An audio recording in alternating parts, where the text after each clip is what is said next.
Convert percents and fractions. In the year 2015, 43 out of 100 persons attended the emergency room. What is the percent of people who attended the emergency room in 2015? So, when we look at this question, we're interested in the 43 out of 100 persons. This is the same as 43 out of 100, written as a fraction.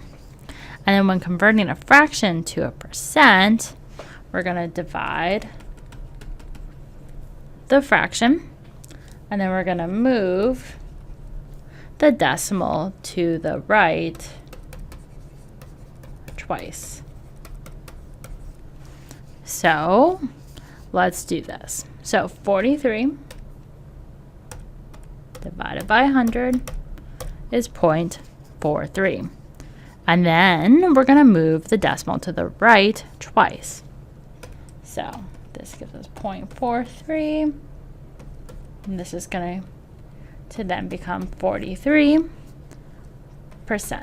because we move it to the right twice to give us 43% of the people in the United States visited the emergency room in the year 2015. So remember, this is an average. So some people visit the emergency room several times, while some never visited. So the 43 is an average of all persons, not per person. Let's look at another example. There were 35% of the patients who were seen with a level 1 coding this past year. What is a fraction of patients per 100 that were coded at level 1? And so this question is asking us to reverse the process that we did before. So we need to take the number and turn it back into a fraction.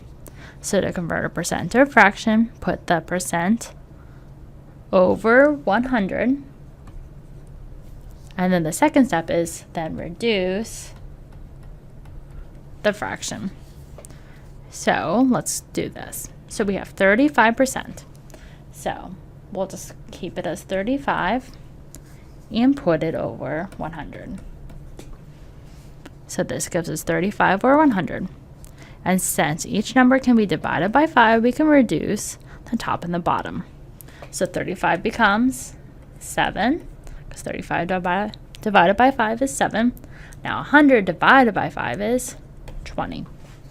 So now we have a fraction, which is 7 over 20, and it's reduced. So this means that 7 out of 20 patients went to the emergency room with a level 1 concern. So when converting a fraction to a percent, we'll divide the fraction and then move the decimal to the right twice.